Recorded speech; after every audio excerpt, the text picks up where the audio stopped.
पृथ्वी के south pole पर मौजूद अंटार्कटिका धरती का 5वां सबसे बड़ा कॉन्टिनेंट है। अंटार्कटिका का लगभग 97% हिस्सा बर्फ से ढका हुआ है और पूरी दुनिया का 90% बर्फ सिर्फ अंटार्कटिका में है, यानी ये दुनिया का सबसे ठंडा कॉन्टिनेंट है। अंटार्कटिका का एवरेज टेम्परेचर -28 डिग्री सेल्सियस से लेकर -60 डिग्री सेल्सियस तक रहता है, जो कभी कभी -90 डिग्री सेल्सियस तक भी पहुंच जाता है, जिस कारण 1,42,00,000 स्क्वायर किलोमीटर में फैला 5 किलोमीटर मोटी बर्फ की चादर से ढका हुआ ये विशाल बर्फीला रेगिस्तान धरती की सबसे वीरान जगह है। साल 1821 में इंसानों ने पहली बार इस बर्फीले महाद्वीप को खोजा था और हैरानी की बात है कि यूरोप से 40% बड़ा होने के बाद भी अंटार्कटिका पर कोई इंसान नहीं रहता। इसके पीछे एक कारण हो सकता है यहाँ का टेम्परेचर, पर अंटार्कटिका सिर्फ अपने टेम्परेचर के कारण ही इतना इनहेबिटेबल नहीं है, बल्कि पिछली 1 सदी से हम इंसान लगातार अंटार्कटिका की बर्फीली चट्टानों पर रिसर्च कर रहे हैं और इसी दौरान इंसानों के सामने अंटार्कटिका से जुड़े कई ऐसे सवाल खड़े हुए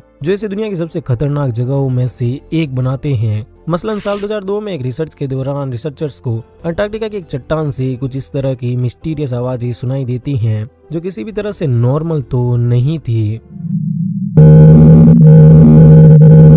इसी तरह साल 2016 में एक सैटेलाइट इमेज में अंटार्कटिका पर कुछ इस तरह के पिरामिड जैसी स्ट्रक्चर्स भी दिखाई देती हैं। जब इन्हें और गौर से देखा गया तो पता चला कि इन स्ट्रक्चर्स की हर एक साइड की लेंथ इक्वल थी और ये पिरामिड दिखने में काफी हद तक गीजा के पिरामिड जैसी ही थी। अंटार्कटिका के इन पिरामिड्स की शेप इतनी परफेक्ट है कि ये नेचुरल तो हो ही नहीं सकती, इन्हें सिर्फ इंसानों द्वारा ही बनाया जा सकता था। पर अब यहाँ पर सवाल ये है कि आखिर जब अंटार्कटिका में कोई इंसान रह ही नहीं सकता तो ये पिरामिड बने कैसे, और आखिर अंटार्कटिका की चट्टानों से आने वाली वो मिस्टीरियस आवाजें क्या थी। चलिए ढूंढते हैं इन सब का जवाब और साथ में जानते हैं अंटार्कटिका पर हुई कुछ हैरान कर देने वाली डिस्कवरीज के बारे में। स्वागत है आपका साइनो पर। नंबर 6।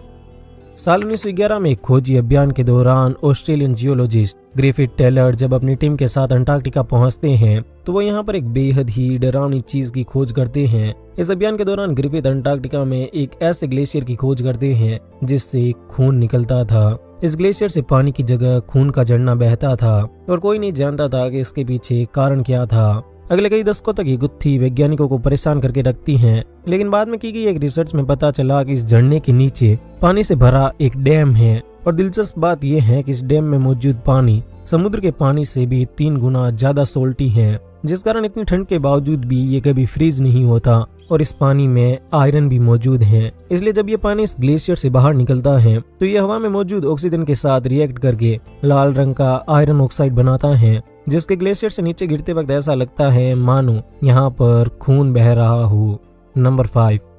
साल 1980 से 2000 के बीच कई सारी आर्कियोलॉजिकल रिसर्चेस में आर्कियोलॉजिस्ट को अंटार्कटिका से कुछ बेहद ही हैरान करने वाले कंकाल मिलते हैं। ये कंकाल थे डायनासोरस, मोजोसोरस और प्लेजियोसोरस जैसे विशालकाय जीवों के, जो आज से लगभग 70 लाख साल पहले धरती पर रहते थे। अंटार्कटिका में मिले ये कंकाल हैरान करने वाले थे क्योंकि साइंटिस्ट का मानना था कि अंटार्कटिका हमेशा से बर्फ से ढका हुआ ही था, लेकिन ये विशालकाय जीव इतनी ठंडी जगह पर नहीं रह सकते थे।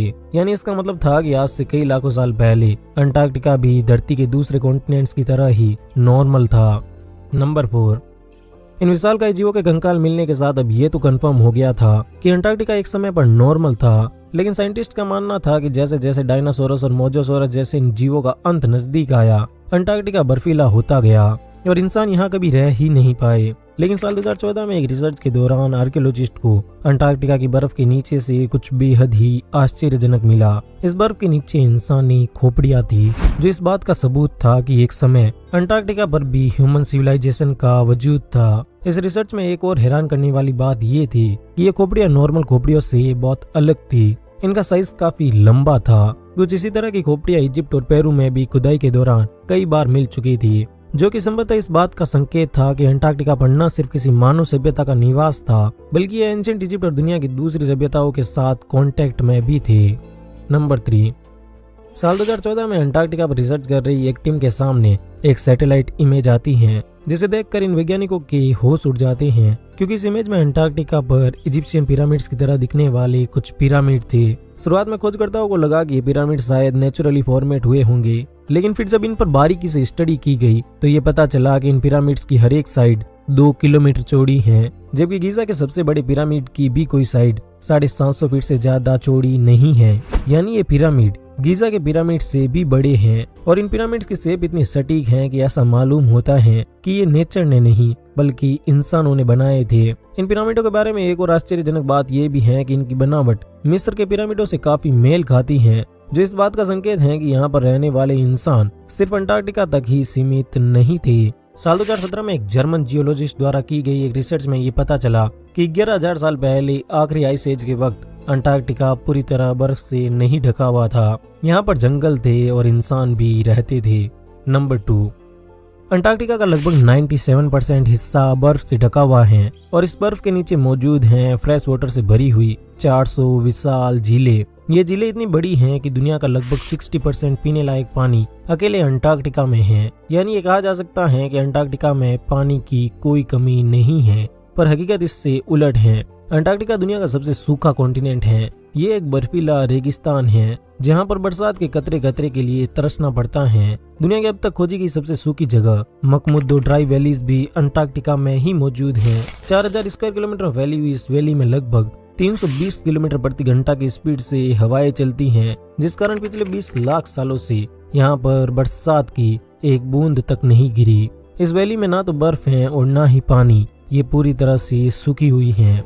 नंबर 1, अंटार्कटिका में हर साल कई हजार स्क्वायर किलोमीटर एरिया में फैले बड़े बड़े आइस सेल्फ टूटकर समुद्र में चले जाते हैं। यह सब बढ़ती हुई ग्लोबल वार्मिंग की वजह से होता है। इसलिए साइंटिस्ट की एक टीम ने इस पर स्टडी करने के लिए अंटार्कटिका के नॉर्थ में मौजूद रॉस आइस सेल्फ पर कुछ अल्ट्रा सेंसिटिव सेंसर लगाए, लेकिन इन सेंसर से रिसर्चर्स की टीम को कुछ बेहद ही हैरान करने वाली आवाजें सुनाई देती हैं। इस आइस सेल्फ में कुछ वाइब्रेशन था और इसके अंदर से कुछ ऐसी अजीब सी आवाजें सुनी जा सकती थी